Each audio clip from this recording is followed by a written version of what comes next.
Greetings. I am Jeff Duden, and we are on the Homefront. Homefront brand simply building the world's most responsible franchise platform, encouraging entrepreneurs to take action to transform their lives, impact communities, and enhance the lives of those they care the most about, all the while delivering enterprise level solutions to local business owners. If this sounds like you, check us out on homefrontbrands.com today and start your next chapter of greatness, building your dynasty on the home front. I will be here looking for you. And today we are thrilled and excited and honored to have Brigadier General Anthony Tata, retired, on with us today. Tony, welcome. Great to be with you, Jeff. Thank you. Yes, absolutely, sir. And I'm going to read some background here, and it's going to take me a minute, but when you've done a lot, there is a lot. So I'm going to read through a little bit of background here. So Mr. Tata is a 1981 West Point graduate who completed graduate studies in international relations from the Catholic University of America and the School of Advanced Military Studies. He also served as a National Security Fellow at Harvard University's JFK School of Government. Tony served for 28 years in the United States Army, commanding a paratrooper battalion in the 82nd Airborne Division and an air assault brigade in the 101st Airborne Division. He served as the Deputy Commanding General of the 10th Mountain Division and Joint Task Force 76 in Afghanistan from 2006 to 2007. He also served as the Deputy Director of Joint Concept Development and Experimentation, as well as the Joint IED Defeat Organization. Mr. Tata's operational deployments and missions include Operation Uphold Democracy to support Haitian stability, Operation Joint Endeavor in Bosnia and Croatia, Operation Jungle Warrior in Panama, Operation Joint Guardian in Kosovo, and Operation Enduring Freedom in Afghanistan. He is the recipient of the Army Distinguished Service Medal, Defense Superior Service Medal, Legion of Merit, Combat Action Badge, Afghanistan Campaign Medal, Kosovo Campaign Medal, and the Ranger Tab. Upon transitioning from the military, Tony served as the Chief Operating Officer of Washington, D.C. Public Schools, Superintendent of Wake County, which is Raleigh, North Carolina, Public School System, and Secretary of Transportation of North Carolina. And his business background includes the presidency of a defense startup company, leadership of companies in the airborne collection, infrastructure, and oil and gas industries. And also, last but not least, served as the Undersecretary of Defense for Policy. Prior to assuming this, he was performing the duties of Deputy Undersecretary of Defense for Policy to the United States. Tony, welcome. Great to be with you, Jeff. That was a mouthful. I managed to stay awake during my own bio. You have a very artful and impressive humility about you for somebody who's done so much and doesn't really need to say much about it. But I'm so thrilled and honored to be on with you here today. There are so many things that we can talk about, but maybe like to start just to kick it over to you and share a little bit about early life. It's always interesting where people come from and what influenced them. And so if you don't mind, kind of where'd you grow up? What'd you do? Did you play sports? Family guy? What was going on? Yeah. So Jeff, born and raised in the Virginia Beach, Norfolk, Virginia area. Both parents were school teachers. My dad was a high school football coach. Mom was really a school counselor.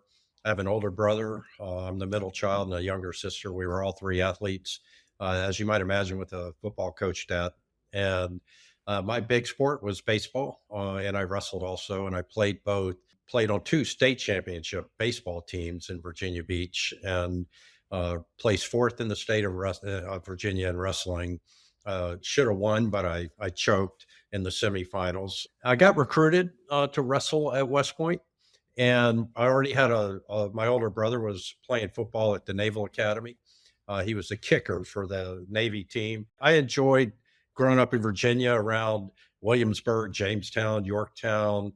My mother's from the Blue Ridge Mountains, where not far from Front Royal and Newmarket and all the Shenandoah Valley battlefields. And so I was enamored with the history of particularly the Revolutionary and Civil Wars and the courage it took to fight those wars and the lineage of West Point graduates during those conflicts. And so I was inclined to go to a service academy, and my mother, importantly, being a guidance counselor at the time, understood they paid you to go. You didn't pay to go. They pay us like half Yeah. of a sergeant's salary. So, and it all goes to books and uniforms and all that. So you don't actually make any money. It's all an accounting trick. But at the end of the day, I had an older brother at Navy, and remember, two school teacher parents. I was at West Point, and my sophomore year at West Point, my younger sister, who ran a 442 mile in high school, was a three-time Virginia State champion miler. She calls me crying at West Point saying, "Dad's trying to make me join the Air Force." I'm like, "What are you talking about?" She goes, "He's trying to make me join the Air Force somewhere in Colorado." And I'm like, "Put Dad on the phone." And she had received an appointment to the Air Force Academy.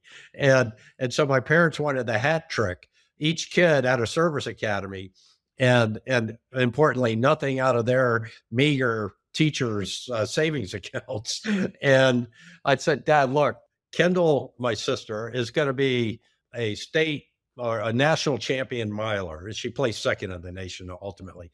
I said, "There's no need for her to go to the Air Force Academy. She's going to get a scholarship. You know this." And I said, "Plus, I'm in the second class mixed with women. There are two classes right now that are all male and two classes that are mixed because in 1977, they brought in the first, or 76, they brought in the first female integration into the service academies." I said, "It'll be okay one day, but this is not an environment right now for your daughter, my sister, and particularly someone as well as I know my sister, her being a daddy's girl and being out in Colorado, it just won't work. I trust me." So she ended up getting a full ride to University of Virginia, his alma mater, where he had played football and baseball. Then, yeah, I went to West Point. Initially, I thought, okay, I'll do 5 years, get out, and become a baseball coach. Kind of emulate what my parents had. And, I'd always had this dream of being a professional athlete. And even though, I quit growing at 5'9", one day I'm out there shagging grounders at shortstop at West Point, and my tactical officer comes up to me. Every company, there were 36 companies, and everyone had like an active duty captain. He comes out, pulls me over to the foul line, and puts his arm around me and says, "Tony, are you going to play pro ball?" And I said, "Well, sir, I appreciate the compliment, but I don't think I'm that good." It kind of went way over my head. He says, "Good, because you need to focus on academics." And I'm like, "Are you telling me I'm in trouble here?" He goes, "No, but you need to focus on academics." So I did. I tightened down. Thankfully, I had a roommate who was a genius, and he helped me study. He studied by teaching me. All was good. I graduated just like everybody else graduated, and had a good career in the military. And my brother went on to be an attorney. He got out after 7 years. And my sister's teaching and coaching. Got two amazing kids. Today, Brooke, my daughter, 34 years old, pregnant with her first child. And my son, Zach, 29.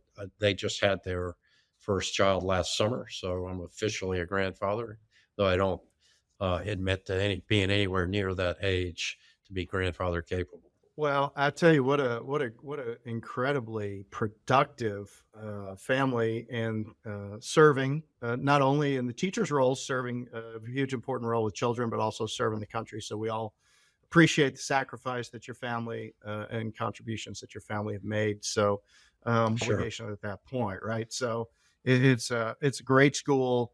Hmm. If you can do it, people that get out of there, they have a real leg up in a lot of ways. So that was your decision point there. Why'd you stay in so long? Well, that was the professional athlete story that I didn't really finish. But when I got into the military, I started thinking to myself, I'm doing very physical things on the most important field of all, the battlefield, and I'm being paid to do it. And I said, "Well, that's kind of like being a pro athlete. I'm jumping out of airplanes. I'm doing ruck marches, 10, 15, 20 miles. I have to be in optimum shape to be able to do this paratrooper business." And it was my version of becoming a professional athlete. And I started getting pretty good feedback on my leadership. And Mm, I firmly believe that, we all have mentors and in our lives that, either intentionally or unintentionally give us, feedback, both good and bad. I remember going to take the LSAT, the law school admission test, back in 1982 or whatever. I'd been out of West Point a year, and my brother was talking about taking it. My dad was like, "Hey, it'd be great to have a lawyer in the family," and so I did well on it, and I went over. I was down in Fort Benning, Georgia, and I went over to Auburn University and took it, and I had lots of offers. The Army was expanding its fully funded legal education program. And so I needed a letter from my battalion commander, Lieutenant Colonel Jack Daywood. I'll never forget this big, giant special forces guy from Vietnam. And he said, "Tony, let's go to lunch." He took me to lunch and he said, "You don't realize how good a leader you are." And I'm saying this with all the humility in the world. I'm just telling you what he said. And he said, "You can go be a lawyer, but just understand that you'll be working with the worst 10% of the Army. You'll either be prosecuting a dirtbag or you'll be defending a dirtbag." And because operational law at the time, advising commanders on drone strikes and all that, that had not come into full stride yet. Lawyers in the military at the time, though important, were really focused on discipline and courts martials and all of that. And he said, your leadership is better applied to the wide range of men and women that we have serving in the military. And I was like a 24-year-old lieutenant, and that filled my head big, right? And I thought, and I did. I thought about it and prayed about it, and I said, let me go a few more years. And it was like for the first 10 years, it was okay. Let me go a couple more years, and the feedback just kept being very, very positive. And I thought about what I was doing as a leader, and I was listening to my troops, sort of paraphrasing back to them what I was hearing, and I was trying to make good decisions based on what I was hearing, and I was learning at the same time because any 20 something lieutenant captain has a lot to learn, and it's a tough ski slope to navigate when you have all these super experienced non-commissioned officers that are used to young green lieutenants and captains coming in. I just tended to continue to rise to the top, and that was positive reinforcement that kept me hanging around. Then I was promoted early to major, promoted early to lieutenant colonel, assigned premium battalion and brigade commands in two of our premier divisions. It was just one of those self-fulfilling prophecies that, as I began to believe that I was a good leader, I actually became one and got to command some of our very best men and women that serve our country. As you look back, do you have a favorite command? And I don't know if it might be like, picking a favorite kid. Yeah, which, well, it very much is. So you may not want to answer it. No, that's all right. I'm a distinguished member of the 502nd, 504th, and 505th Parachute Infantry Regiments.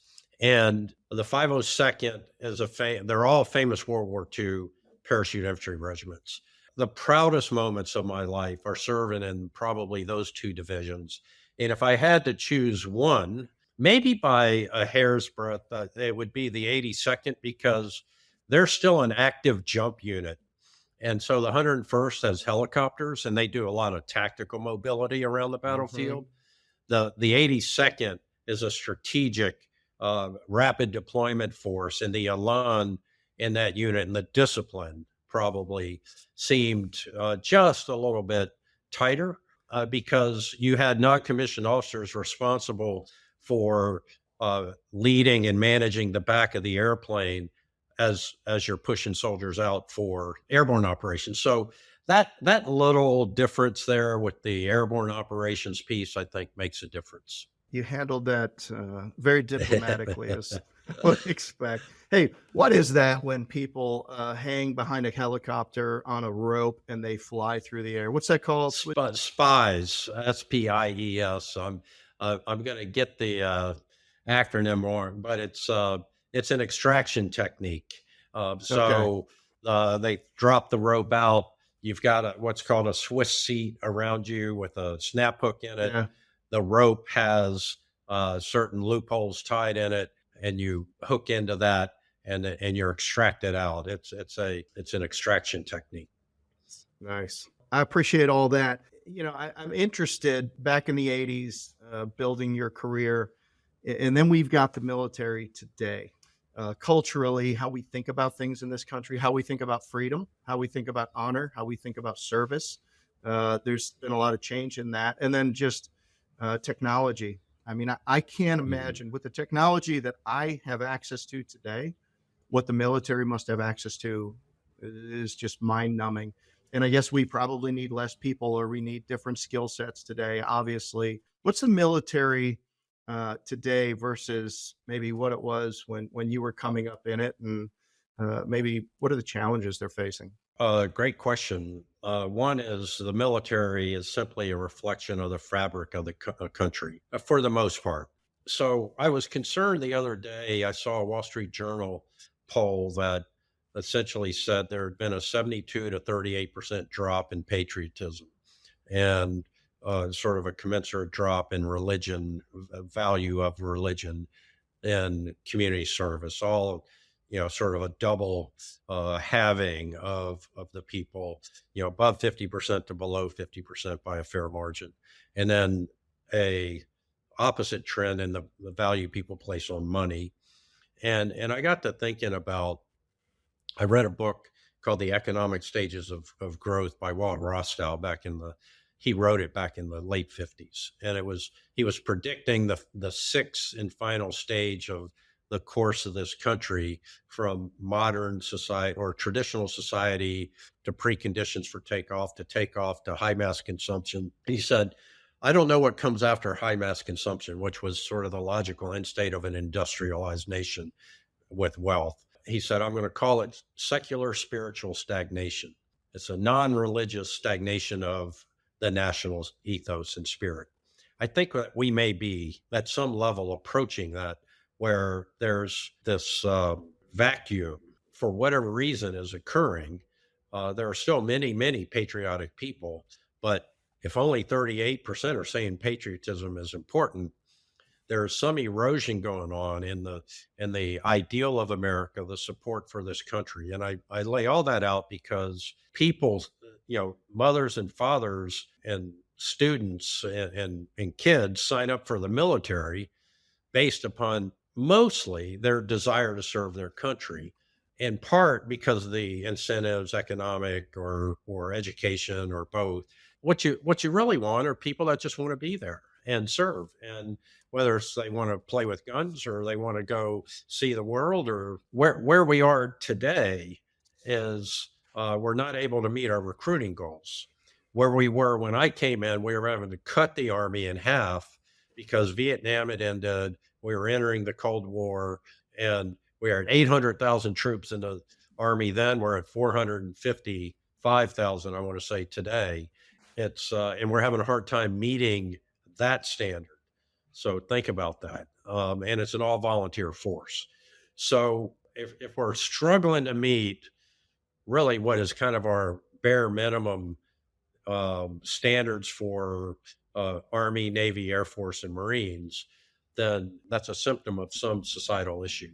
So I think we're really, struggling today to try to figure out with all these divisive concepts. And I'm not a political guy, but whether it was the vaccine or experimentation with social concepts and all of that, I think there are some parents and men and women that are just opting out and saying, I don't want to be part of that. It's not reflective of my values. And so there may be the country at a national level, may be like an iceberg calving off in a direction where a good part of the country still is love America, patriotic, want to protect and defend and all of that. And so we're at a real tipping point right now, in my opinion, with respect to patriotism, loving this country and wanting to defend this country and provide for the way of life. Because I can promise you, I've been all over the world in many, many different countries, as I'm sure you and many of your listeners have. There is no better place in the world than the United States of America. And it's up to, our kids and even, Homefront brand. I mean, what you're doing about rebuilding the middle class and your focus, I respect that so much. And that's kind of where it's tied to this conversation, and that's where our military comes from primarily. And so, how are those people feeling connected with the country? And I would argue that there's a disconnect right now. Man, there's so much to unpack there, but if I Right. can just connect a few dots. So I am passionate about that. I am passionate about this country. I am passionate about, I'm not going to take whatever I can contribute and go run away with it and, take my time to another country in a fishing boat somewhere. I'm going to stay here and do what I can. Right. I read a book called America Alone. I don't know if you've ever read that book, but it was a pretty interesting read. It talked about, all the changing trends. It talked a lot about birth rates and how birth rates affect the rise and fall of countries. And, if they get below a certain point, and then how other countries have exceptionally high birth rates. One of the things that stood out to me was that it's the young people that have the passion in a country. It's the young people. You need a high birth rate of young people to wage war, because that's where people, the young people have the energy and the passion, and they have all of this idealism, and they want change, and they're trying to make something of themselves and what's around them. If you're telling me that we've gone from 76% to 38% in patriotism, that vacuum is going to be filled. The vacuum is going to be filled by something else, but they're not going to be any less passionate about what they choose to fill that vacuum with. So if it's not going to be good for the country, individual responsibility, ask what I can do to contribute in my community, then it's going to be something else that's going to be getting all of that passion. Right. If it's a lack of respect for authority, then yeah, that's going to be hugely detrimental, because those are the people that are going to have the energy. I'm 55 this year, and a lot of people of my boomer generation, or whatever they call us, I mean, we're flag waving, and what can I do to help you? And if there's a job in the community that needs to happen, we're likely to step up and do it. I don't have the vitriol the 25-year-old Jeff Duden used to have. So it's interesting that you say that, and I think that's a concerning trend. I mean, especially it just right off the bat, the military offers so much to people. And if you stay in long enough, pension and income and opportunity to get experience, everybody, literally everybody that I know that's been in the military, you can see it in them. Whatever they're doing now, they have a certain provenance, the way they carry themselves, an amount of discipline. So it's interesting. So how does that translate, Tony, to what's happening with veterans today?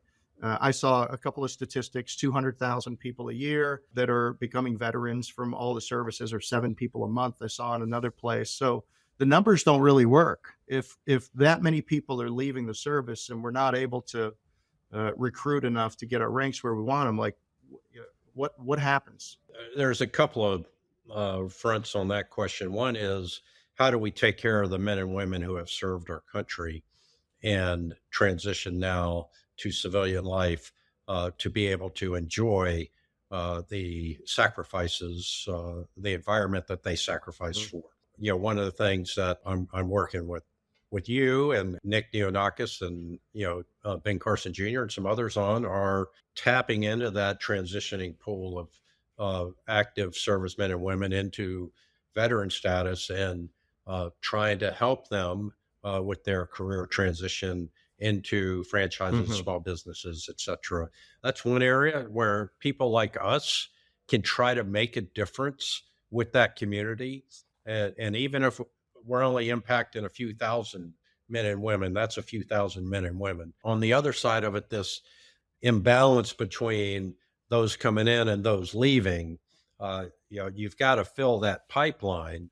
The way the services are doing it is maybe not the best way to do it, but they got to have warm bodies in the military, and so they're adjusting the standards, shall we say. So they take a look at, well, it used to be if you had used marijuana you couldn't come in, so they lowered that to some Yeah. Yeah. acceptable rate. Yeah. On the base. You can't use it on the base. Right. And weight standards, physical standards, those kinds of things. And there might be an argument where, okay, if we can get enough fit men and women to serve in our combat units, then it doesn't matter, the physical condition, because as you mentioned, there's technology coming in, robots, AI, drones, all that.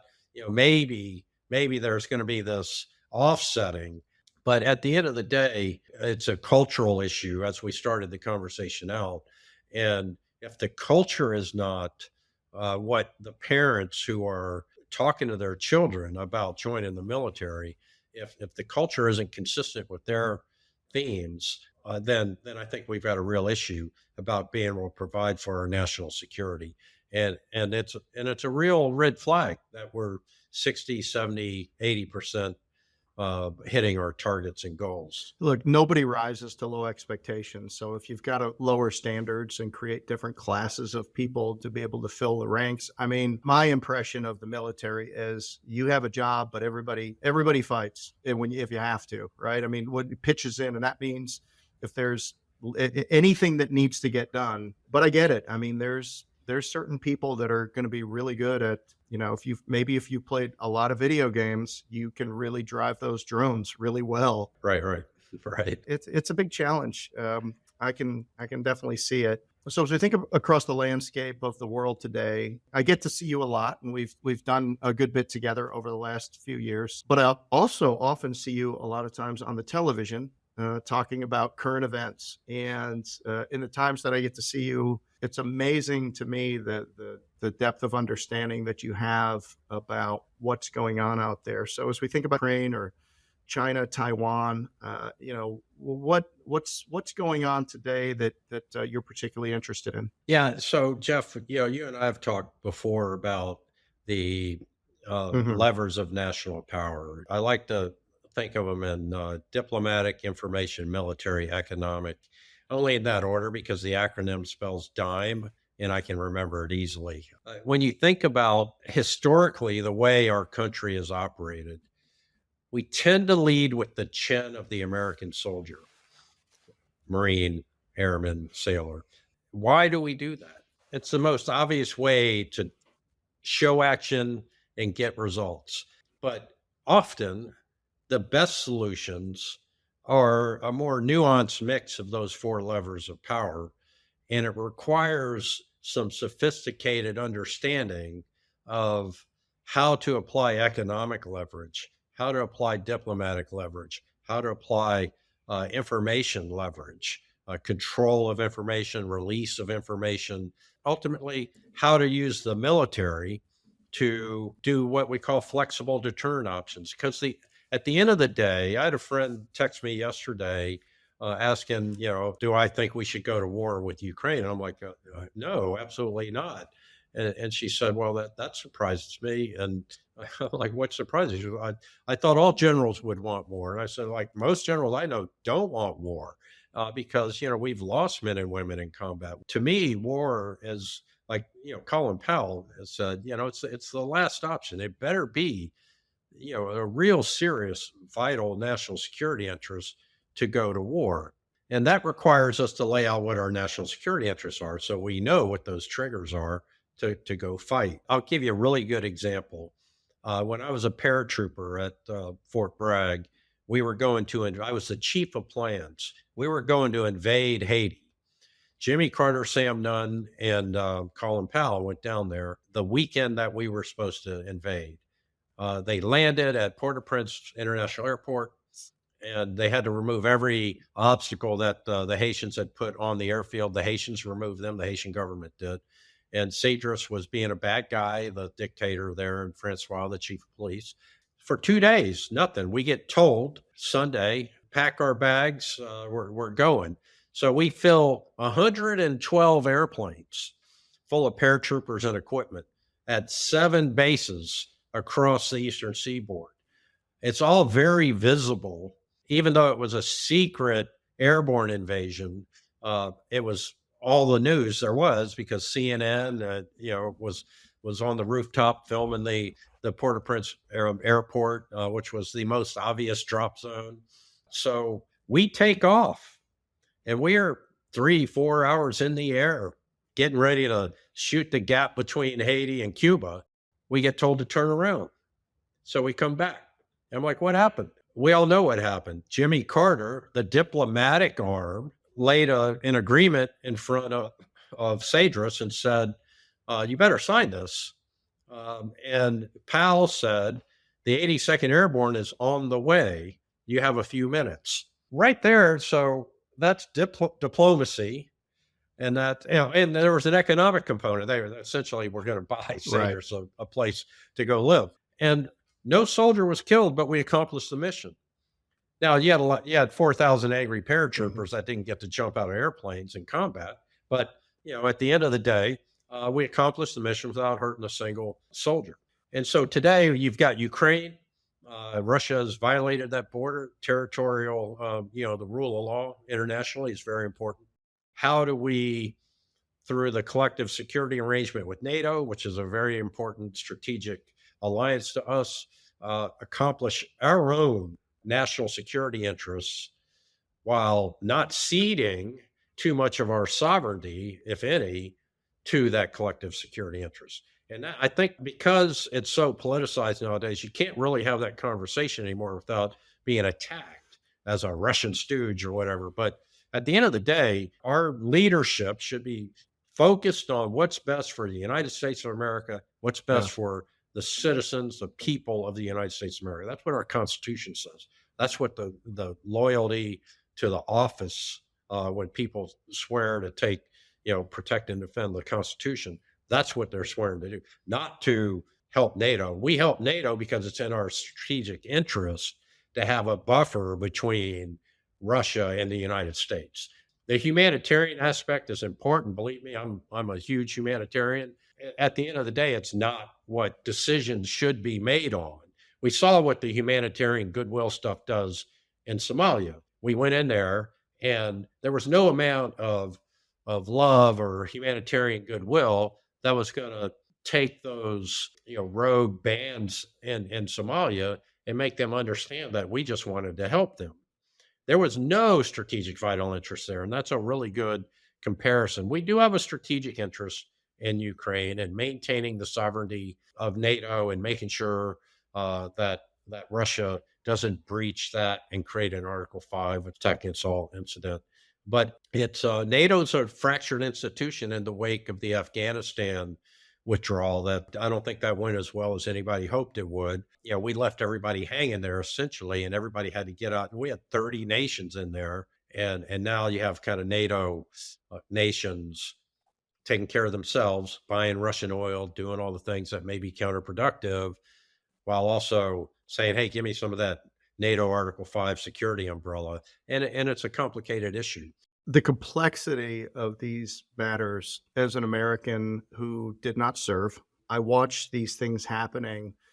And as I lay my kids down, I've always trusted that we had people that were not political. There was rooms of people that were leading our military strategy that, were kind of running the show over there. I wonder today in this highly politicized environment that, are the decisions for people like you and other leaders in our military, are they as easy and clean, or has it gotten more difficult for them to check in and make sure that the decisions that they're making or the actions that they're recommending are going to be politically acceptable to whoever they're reporting into? Yeah, I think right now we're a fairly divided nation, Jeff, and so I think that there's a lack of diversity. I'll use that term in contributing to the decision making, and I mean diversity of people who believe that maybe we shouldn't be involved in Ukraine, people that believe that we should be involved.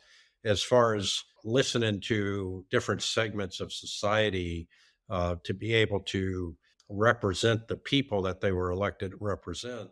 Right now, it feels to me a little bit like they're just doing what they want to do, which is a shame because there's been an opportunity for diplomacy. Another really good example of diplomacy was Bill Clinton and Wes Clark. Bosnia or Serbs attacked Bosnia, Croatia, Herzegovina, Kosovo just as brutally as Russia's attacking Mhm. Ukraine. Every bit torture, slaughter, tanks, artillery, jets, bombs, you name it. I saw it. I was there. Wes Clark and Bill Clinton got the warring factions into Dayton, Ohio, and hammered out a deal. Locked the door, slid pizzas underneath with some Diet Cokes, and said, "Don't come out till you got a deal." And they came out with the Dayton Peace Accords that created a zone of separation, and it stopped the fighting. To this day, we still send Wow. troops to that peacekeeping effort, and there's not been any real serious fighting going on in that Yeah. region for 30 years, and it's because of diplomacy, and we got none right now. So I think they're kind of frying their own fish. To what end? I don't think the American public really understands. No, I certainly don't. Well, let's shift gears because over your shoulder, I see my favorite book that I read last summer, Chasing the Lion. And I know you've got a hard stop, you've got important work to do, but we have just a couple minutes left. So I'd love to hear a little bit about your career as an author.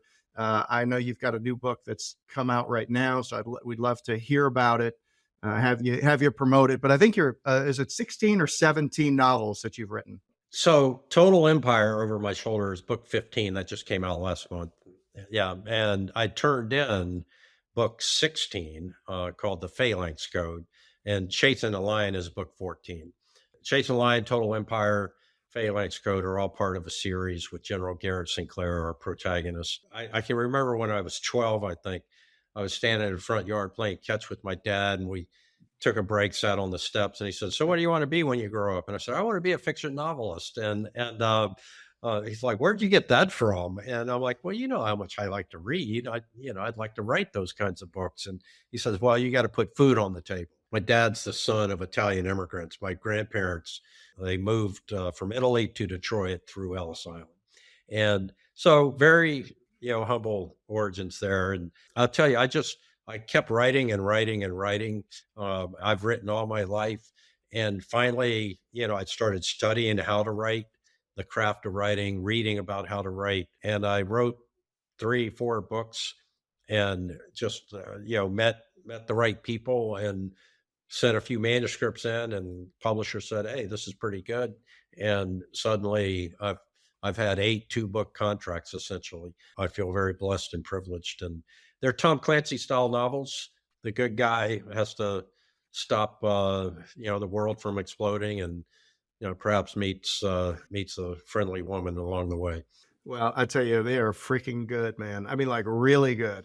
I was on a vacation. I was on a boat with my family, and I threw it in my bag, and it was the perfect thing to keep my mind right where I was, and in your story. So, and you have a threat series, and from what I understand, 100% of the proceeds from this get donated to the USO Metro DC Hospital as well, and that's been very material for those people Yeah, to yeah. get that. Congratulations on the new book coming out, and thank you so much for the career of service to this country. We can't say enough how much we appreciate what you've done and the impact you've made and continue to make by keeping these issues in front of us and speaking so candidly. Last quick question, and you may or may not have one, but if you had one sentence, this is kind of unfair to dump on you right here, but if you had one sentence to make an impact in someone's life, what would that be? Do you have a mantra that maybe you used with your kids or your troops or people? What would you tell people?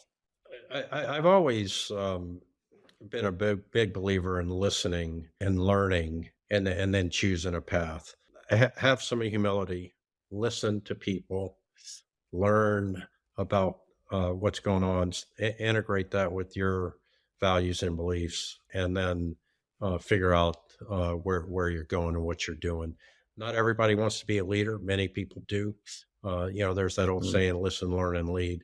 But a lot of people just, kind of want to, execute and be somewhere, maybe not leader, but be part of the team. And so listen and learn, and be a good team member if you're not going to be a leader. Tony, where can people, if you wanted them to connect with you, where's the best place to find you, or to maybe grab a book? Do you have a website? Yeah, ajtata.com, ajtata.com, and there's a little connect with the author there, and my email is author@ajtata.com. Well, thank you, Tony. It was so great having you on today. And we didn't talk about it, but you are an advisory board member to Homefront Brands, who is the sponsor of this podcast. So thank you for being on today. Yeah, I'm proud to serve with Homefront. Thank you, Jeff. Thanks, Tony. And as always, this podcast has been brought to you by Homefront Brands. All the while, we are delivering enterprise level solutions to local business owners out there on the home front where it counts. So if this sounds like you, check us out at homefrontbrands.com. Reach out to myself. Tony will be here hanging around, and start your next chapter of greatness, building your dynasty on the home front. We will be looking for you here, Tony Tata. Thanks, Jeff.